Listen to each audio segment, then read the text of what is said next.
বস, আমরা তো আপনার দিকে চেয়ে বসে আছি। আপনি একটু উপায় বের করুন, তা না হলে তো আমরা সবে না খেয়ে মাঠেই মারা যাব। তার বলতে মুরগিগুলো ডিম পারছে আর গৃহস্থদের খেয়ে খেয়ে মাথায় বুদ্ধি বাড়ছে। এভাবে আর চলা যায় না, বুঝলে?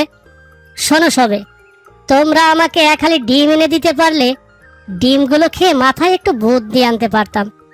খালি পেটে কি আর বুদ্ধি আসে নাকি? আরে তাই তো, একেবারে ঠিক কথা। আপনার মাথার এক চিলতে বুদ্ধি পেতে এক হালি ডিম তো মামুলি বিষয়। যত রিক্সি হোক, আজকের মধ্যে ডিম জোগাড় করতেই হবে। ওটা নিয়ে আপনি ভাববেন না। তাহলে আর কি, ডিমের খোঁজে বেরিয়ে যাও, চিকুন মাথার বুদ্ধি পাও।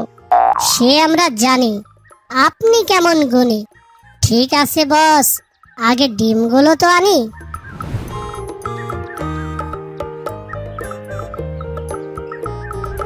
তারপর শিয়ালগুলো একে একে 4টি ডিম তাকে এনে দিল।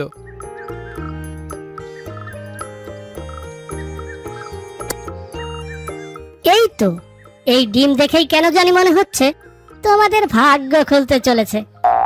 আপনার মুখে ফুল চন্দন পড়ুক, তাই যেন হয়, তাই যেন হয়। শিয়াল মজা করে ডিমগুলো খেয়ে নিল।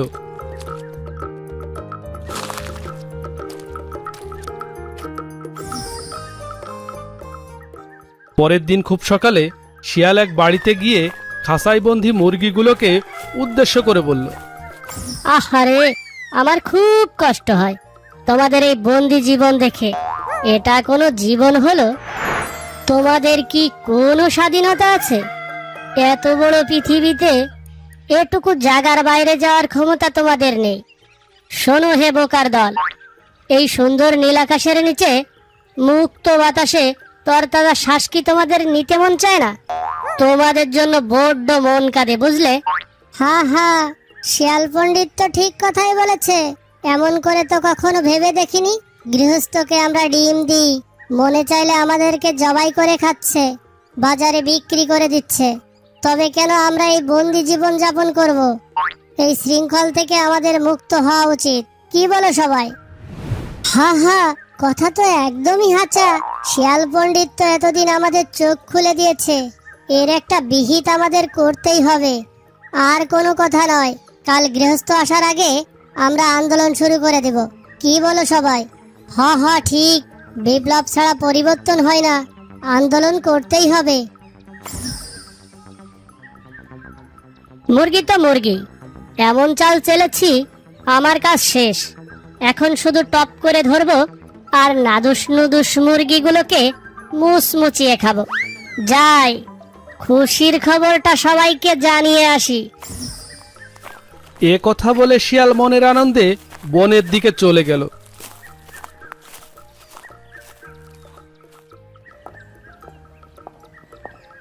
ঠিক তার পরের দিন গৃহস্থ মুরগির খাঁচার কাছাকাছি আসতেই মুরগিগুলো বলে উঠল,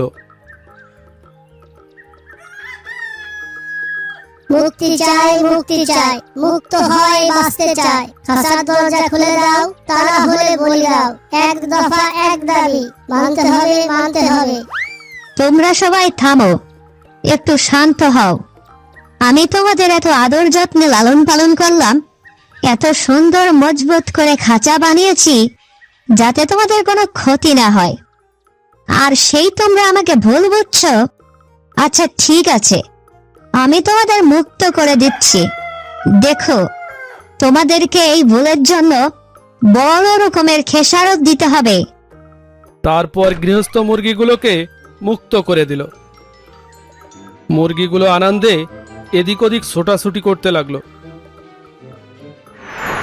মজাই মজা, এখন থেকে খাবারের আর অভাব হবে না। ঝোপঝাড়ের আড়ালে আড়ি পাতলেই দেখবা খাবার পায়ে হেঁটে এসে ধরা দিবে। আসলেই বস, তুমি একটা জিনিস, তোমার বুদ্ধির তুলনা হয় না। এই খুশিতে আমরা তোমার জন্য কি করতে পারি? দুষ্টু চালাক শিয়াল তখন চালাকি করে বলল, বেশি কিছু আর কি চাইবো বলো? তোমরা খেলেও যা, আমি খেলেও তা। তোমরা শুধু তোমাদের শিকার থেকে আমাকে অর্ধেকটা ভাগ দিলেই চলবে।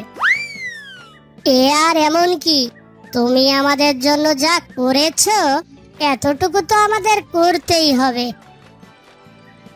তারপর আজ একটা কাল একটা করতে করতে মুরগিগুলো কমতে থাকলো। মুরগিগুলো তখন বিষয়টা বুঝতে পারলো যে তারা কি ভুল করেছে।